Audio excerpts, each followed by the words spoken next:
Hello, fifth grade explorers. So yesterday on our video, we got started reading Camping with the President, and what we found out is that President Roosevelt wanted to go see Yosemite with John Mayer, and so they're currently off camping right now, and Roosevelt has sent away just about everybody except for like him and John Mayer, and they're off in the woods and they're having a good time. So we're currently on page 55, the page that looks like this, and this is where we are going to start reading today. We're going to finish the story today, and I'll give you a little guidance on the questions as we go. Moments later, Meyer scrambled up a nearby sequoia tree stump like a mountain goat. He is pretty spry for a 65-year-old, Roosevelt thought. The stump's flat top was big enough to hold a dozen men or more. Meyer yelled that it had taken several days to saw down this tree. When it crashed to the ground, the tree shattered into splinters. Sequoia wood was of little use except for fence posts. But lumbermen still continued to cut these trees. The president shook his head in disgust. How could anyone cut a tree that had been growing for so long, for fence posts? What if future generations never saw a giant sequoia tree? He and Mr. Meyer would have to chat about forest preservation. But later, it was time to go. Roosevelt swallowed one last cup of coffee, strong and hot, just the way he liked it.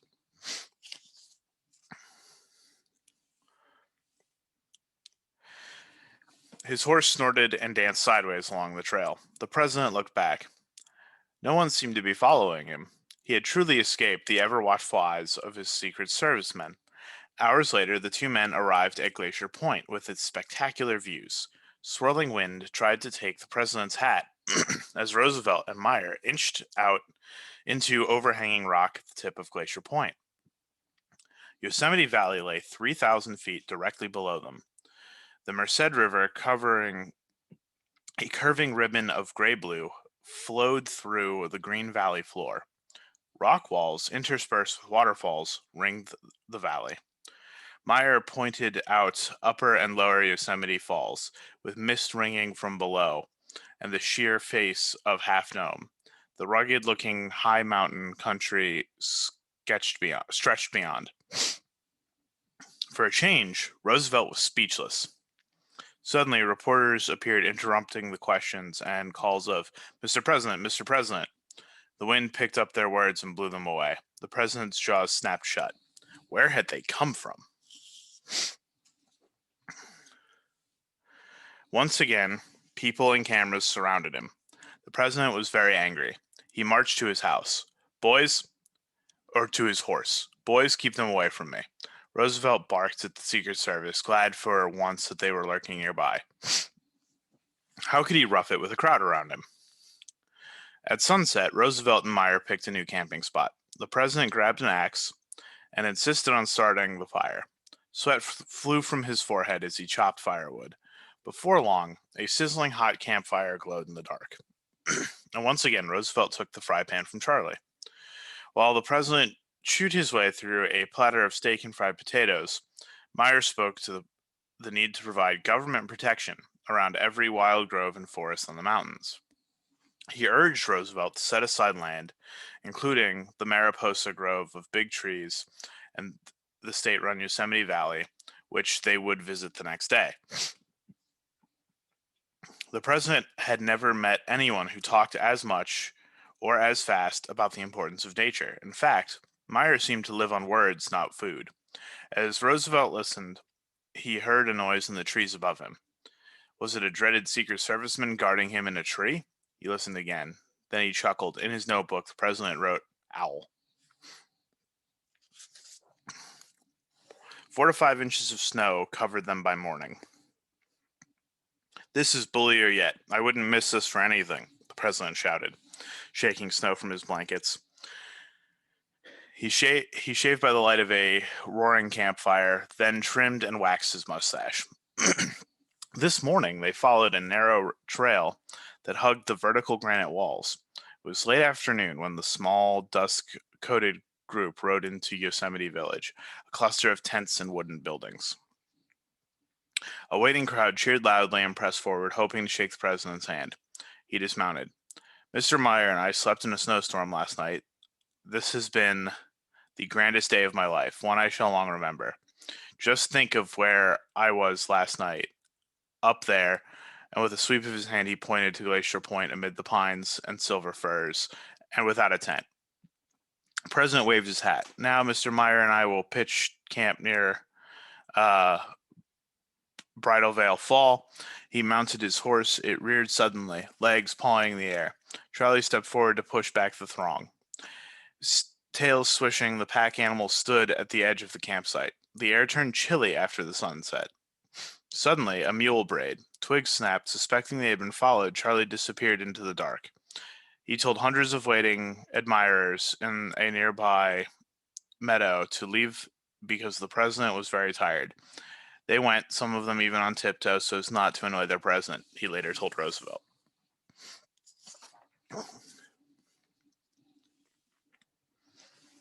As the moon came up, the president took off his shoes and rolled up his pant legs. Wading in the icy cold stream, Roosevelt hollered to John Meyer. He was as happy as a boy out of school.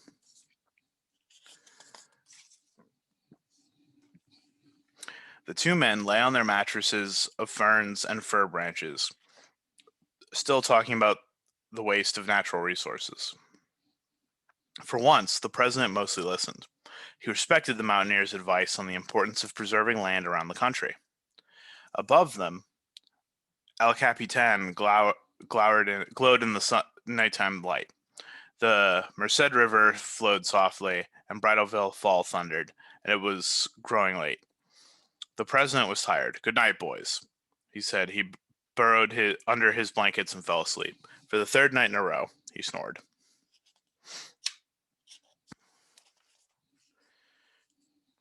Too soon, though, sunlight streamed into the valley. The president's horse-drawn stagecoach brought his official party. "It was bully," the president said, pumping John Meyer's hand. "I've had the time of my life." Roosevelt climbed into his stagecoach and leaned over. "Goodbye, John. Come and see me in Washington." Then he motioned John to come closer. "Be patient. Congress may sleep through my long-winded speeches, but I promise to wake them up." What a magical place, Roosevelt thought, gazing around one last time. He was glad he had come to Yosemite. He felt more alive than ever, thanks to his bully good camping trip with John Meyer. Once back in Washington, Roosevelt would be able to do some forest good, as the old naturalist would say. Roosevelt peered in every direction as his stagecoach circled the valley. He wanted to savor his memories of Half Dome, of sunlight washing over glacial rocks, Yosemite Falls roaring, of deer grazing, and of the lingering smell of a Yosemite campfire. Then he waved one final goodbye. Moments later, the president was gone in a cloud of dust. So, this is now where we hit another one of our stop and check questions. So, how do John Meyer's ideas affect the president? Use the strategy reread to help you. So, I would look at this page for sure. And then I would look at the last two pages if you need to go back a little bit further for a little bit more help. So, look at page 60 and 59. Because John Meyer is talking, and those ideas change the president or affect him, and he's going to go do something. What is he going to do? How do you know this? Show me that you understand what the question's asking you. So this would be a good time to pause the video. If you need to, go back and look at page 61, 60, and 59 to find your answer. And then when you're ready, I would resume the video and we will go through the very last page here of about the author and illustrator, because on the last page here is where we have that author's purpose question. So Ginger Wadsworth, she is the woman who wrote this, and she chose to include a lot of the quotes. So when the quotations are printed in there, those are things these people actually said. And she uses real quotes as opposed to just making up her own. So, why do you think Ginger Wadsworth uses real quotes as dialogue in her writing? And what did you learn about the president from the things he said? So, think about why you would want to use the exact words that somebody said. What does that do for your writing? How does that help you communicate what you're writing about? And based on what you've seen from what President Roosevelt has said in the story, what do you know about this guy? Obviously, none of you were alive when he was president, so what were you able to learn by reading about him and the way he talks? So for that, I would go back through. You can look through the last couple of pages. You can look for anything you're going to see quotation marks, and specifically look at the quotations and say, okay, what does this say about the president? Then I would write that down on like a separate sheet of paper and kind of like take some notes and get to the point where you have a whole bunch of notes so you can make an answer to this question. Remember, there are two parts to this author's purpose here, right? We have, why do you think Ginger Wadsworth uses real quotes as dialogue in her writing? And what did you learn about the president from the things he said? So you've got to answer both parts for full credit. No sloppy mistakes. All right, explorers, if you have any questions about anything we've read, or if you need additional help, you can contact me through any of the methods that are on the cover sheet of your distance learning packet. And if you don't have any questions, then I will see you on Monday. Have a safe and great weekend.